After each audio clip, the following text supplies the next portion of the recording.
దేవునికి మహిమ కలుగును గాక. మరొకసారి పెన్యుయల్ గాస్పల్ మినిస్ట్రీస్ కరీంనగర్ తరపున మీకు అందరికి కూడా ప్రభువైన యేసుక్రీస్తు నామములో శుభములు వందనాలు తెలియజేస్తా ఉన్నాను.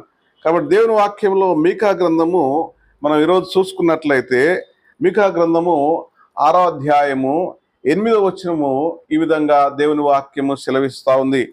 మనుషుడా, ఏది ఉత్తమము అది నీకు తెలియజేయబడి ఉన్నది. న్యాయముగా నడుచుకున్నటయు, కనికరమును ప్రేమించుటయు, దీన మనస్సు కలిగి నీ దేవుని ఎదుట ప్రవర్తించుటయు ఇంతే కదా యెహోవా నిన్ను అడుగుచున్నాడు. కాబట్టి మనుషులకు కావలసింది ఈరోజు మరి ముఖ్యంగా ఏమిటి అనగా న్యాయముగా నడుచుకునడము, మరి కనికరమును ప్రేమించడము, దీన మనస్సు.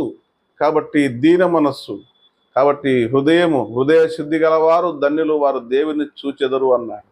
కాబట్టి దీన మనస్సు తగ్గించుకొని తాను తగ్గించుకొని వాడు హెచ్చించబడును అన్నాడు.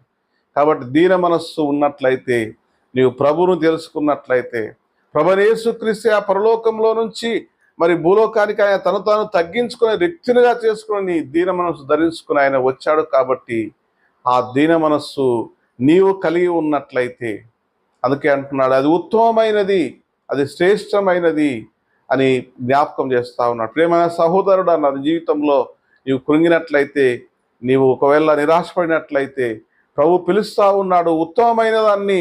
మరి నా కుమారుడా, నా సహోదరి, నీవు తెలుసుకొని ఆయన్ను నువ్వు ప్రవర్తించడమే ఇదే కదా నిన్ను అడుగుతా ఉన్నాడు. దేవుని ఏం అడుగుతలేడు, కానీ అదే నిన్ను అడగాలని కోరుకుంటా ఉన్నాడు. కనుక ఆ విధంగా నీ జీవితంలో నిజమైన ప్రభువుని తెలుసుకొని ఆయన దీన మనసు ధరించుకోవాలని ప్రభువు నామములో మనవి చేస్తా ఉన్నాను. God bless you.